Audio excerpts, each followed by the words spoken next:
അസ്സലാമു അലൈക്കും വറഹ്മത്തുള്ളാഹി തആല വബറകാതുഹു.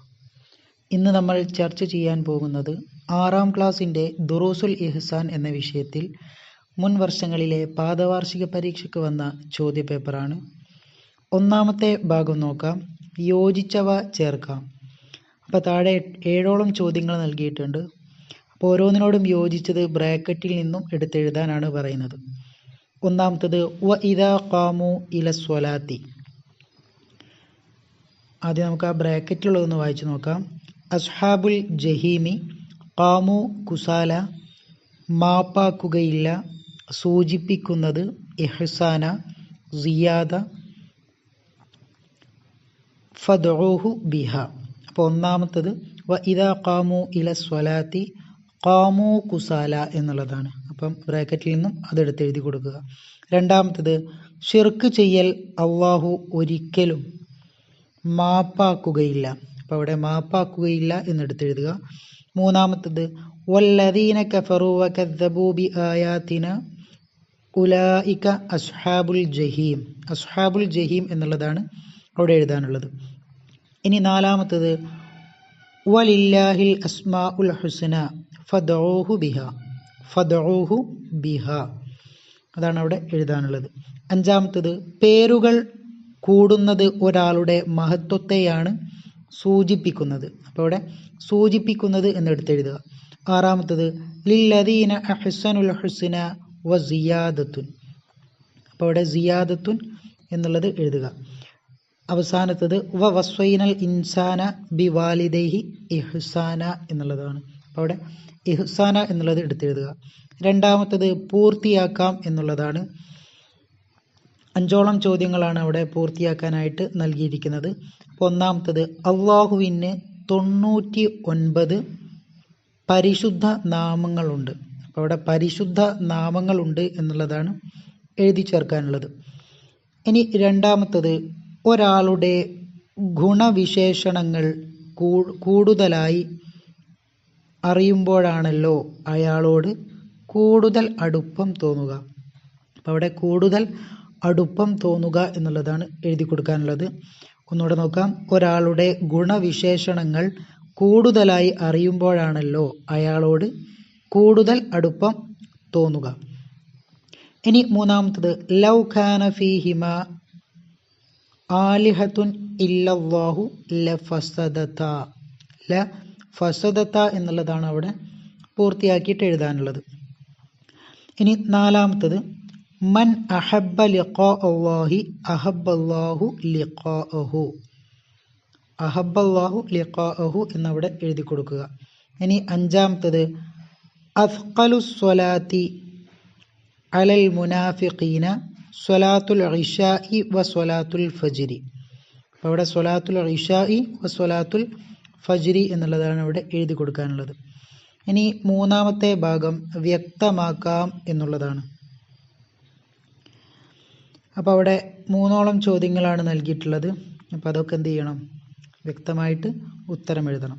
ഒന്നാമത്തത് തൗഹീദ്. തൗഹീദ് എന്നാൽ എന്ത്? ഉത്തരം അള്ളാഹുവിനെ മാത്രം ആരാധ്യനായി വിശ്വസിക്കലാണ് തൗഹീദ്. അള്ളാഹുവിനെ മാത്രം ആരാധ്യനായി വിശ്വസിക്കലാണ് തൗഹീദ്. ഇനി രണ്ടാമത്തത് നോക്കാം. ഇബാദത്ത്. ഇബാദത്ത് എന്നാൽ എന്ത്? അങ്ങേ അറ്റത്തെ താഴ്മയും വിനയവും ബഹുമാനവും കാണിക്കുന്നതിനാണ്. അങ്ങേ അറ്റത്തെ താഴ്മയും വിനയവും ബഹുമാനവും കാണിക്കുന്നതിനാണ് ഇബാദത്ത് എന്ന് പറയുക. ഇനി മൂന്നാമത്തത് ഇഹ്സാൻ. ഇഹ്സാൻ എന്നാൽ എന്ത്? നീ നിന്റെ അള്ളാഹുവിനെ കാണും പോലെ ആരാധനകൾ നിർവഹിക്കുക. നീ അവനെ കാണുന്നില്ലെങ്കിലും അവൻ നിന്നെ കാണുന്നുണ്ട്. നീ നിന്റെ അള്ളാഹുവിനെ കാണും പോലെ ആരാധനകൾ നിർവഹിക്കുക. നീ അവനെ കാണുന്നില്ലെങ്കിലും അവൻ നിന്നെ കാണുന്നുണ്ട്. ഇതാണ് ഇഹ്സാൻ എന്നത് കൊണ്ട് അർത്ഥമാക്കുന്നത്. അപ്പോൾ അവിടെ എഴുതി കൊടുക്കുക. ഇനി നാലാമത്തെ ഭാഗം ഉത്തരം എഴുതാം എന്നുള്ളതാണ്. 4ഓളം ചോദ്യങ്ങളാണ് നൽകിയിട്ടുള്ളത്. അപ്പോൾ ഓരോന്നായിട്ട് നമുക്ക് നോക്കാം. ഒന്നാമത്തത് നാം നന്മയിൽ വർത്തിക്കണം ആരോടെല്ലാം? അതിൻ്റെ ഉത്തരം അയൽവാസികൾ, വീട്ടുകാർ, കൂട്ടുകാർ, നാട്ടുകാർ എല്ലാവരുമായും നാം നന്മയിൽ വർത്തിക്കണം. അപ്പോൾ ആരൊക്കെയാണ്? അയൽവാസികൾ, വീട്ടുകാർ, കൂട്ടുകാർ, നാട്ടുകാർ എല്ലാവരുമായും നാം നന്മയിൽ വർത്തിക്കണം. അതാണ് ഒന്നാമത്തതിൻ്റെ ഉത്തരമായിട്ട് വരുന്നത്. രണ്ടാമത്തത്, നീ മുഹ്സിനാവുക എന്ന് നബി സല്ലല്ലാഹു അലൈഹി വസല്ലം ആരോടാണ് പറഞ്ഞത്? ഉത്തരം, സ്വർഗം ലഭിക്കാനുള്ള അമൽ പറഞ്ഞു തരാൻ ആവശ്യപ്പെട്ട ആളോട്. നബി സല്ലല്ലാഹു അലൈഹി വസല്ലം തങ്ങളോട് സ്വർഗം ലഭിക്കാനുള്ള അമൽ പറഞ്ഞു തരുമോ എന്ന് ആവശ്യപ്പെട്ട ആളോടാണ് നബി സല്ലല്ലാഹു അലൈഹി വസല്ലം തങ്ങൾ പറഞ്ഞത്. എന്ത്? നീ മുഹ്സിനാവുക എന്നുള്ളത്. ഇനി മൂന്നാമത്തത്, അള്ളാഹു മാപ്പാക്കാത്ത 2 മഹാപാപങ്ങൾ ഏതാണ്? അള്ളാഹു താല മാപ്പാക്കാത്ത 2 മഹാപാപങ്ങൾ ഏതാണ്? ഉത്തരം, ഷിർക്കും കുഫറും. അപ്പം ഷിർക്കും കുഫറുമാണ് അള്ളാഹു താല മാപ്പാക്കാത്ത 2 കാര്യങ്ങൾ. ഇനി നാലാമത്തെ ചോദ്യം, നാം എന്ത് ലക്ഷ്യത്തിലാണ് ഇബാദത്ത് ചെയ്യേണ്ടത്? നാം എന്ത് ലക്ഷ്യത്തിലാണ് ഇബാദത്ത് ചെയ്യേണ്ടത്? ഉത്തരം, അള്ളാഹുവിൻ്റെ തിരുദർശനം ലക്ഷ്യമാക്കി. അള്ളാഹുവിൻ്റെ തിരുദർശനം ലക്ഷ്യമാക്കിയിട്ടാണ് നമ്മൾ ഇബാദത്ത് ചെയ്യേണ്ടത്. ഇനി അഞ്ചാമത്തെ ഭാഗമാണ് ക്രമത്തിലാക്കാം. അപ്പോൾ താഴെ ഒരു ചോദ്യം നൽകിയിട്ടുണ്ട്. അതൊക്കെ ക്രമം തെറ്റിച്ചാണ് നൽകിയിട്ടുള്ളത്. അപ്പോൾ അത് നമ്മൾ എന്ത് ചെയ്യണം? ക്രമത്തിലാക്കിയിട്ട് എഴുതണം.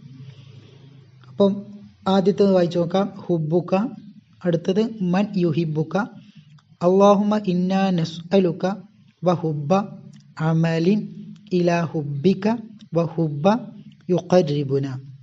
അപ്പോൾ അത് ക്രമത്തിലാക്കി എഴുതുമ്പോൾ എങ്ങനെ വരും?